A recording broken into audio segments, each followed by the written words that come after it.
There is a country on earth that most people have never seen, not because it is small, but because it is silent. Turkmenistan sits in the heart of Central Asia, rich in natural gas, surrounded by global powers yet almost completely closed to the outside world. Flights are rare, visas are restricted, and information barely escapes its borders. What kind of country hides in plain sight in the 21st century, and why does almost no one talk about it?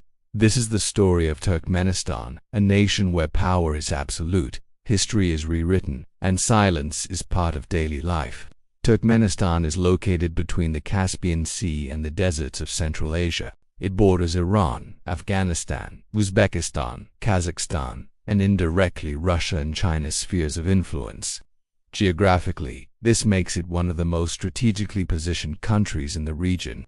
Yet politically it remains one of the most isolated. Despite holding one of the world's largest natural gas reserves, Turkmenistan plays a very quiet role on the global stage.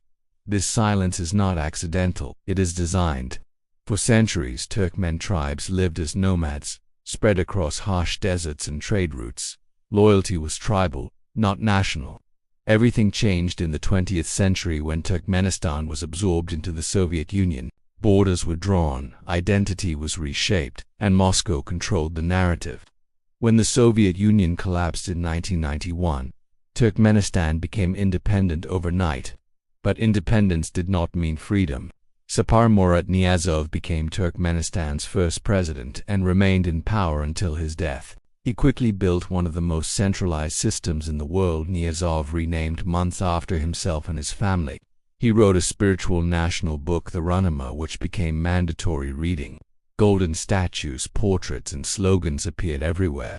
The state did not just control politics, it controlled memory, education, and belief. This was not just leadership, it was a personality system. Turkmenistan imposed strict controls on media, internet access, and travel. Foreign journalists were rarely allowed in. Citizens faced heavy surveillance, limited freedom of movement, and almost no access to independent information. The outside world faded away. Unlike North Korea, Turkmenistan did not seek attention. It chose invisibility, and that made it even harder to understand.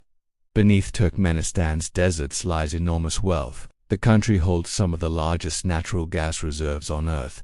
Gas exports shape its foreign policy.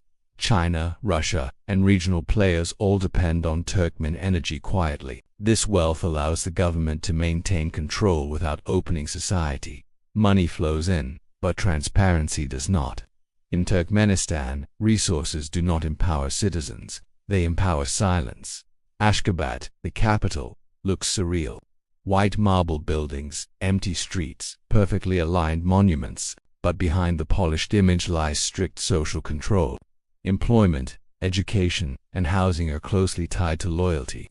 Public protest is almost non-existent, not because people agree, but because consequences are severe.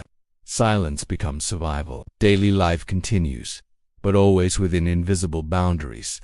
Turkmenistan officially follows a policy of permanent neutrality. It avoids alliances, military blocs, and open conflicts.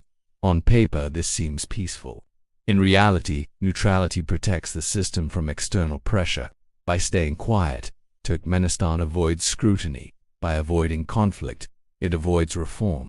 Neutrality becomes a shield, not for the people, but for power.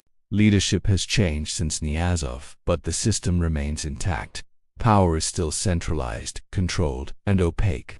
The world is changing fast. Technology, geopolitics, energy demands. Turkmenistan cannot remain invisible forever. The question is not whether change will come, it is how and at what cost. Turkmenistan is not loud. It does not threaten, shout, or dominate headlines, yet its silence speaks volumes. In a world obsessed with visibility, Turkmenistan reminds us that some of the most powerful systems are the ones we rarely see. If you want to understand the hidden countries shaping our future, subscribe, because the quietest places often hold the biggest secrets.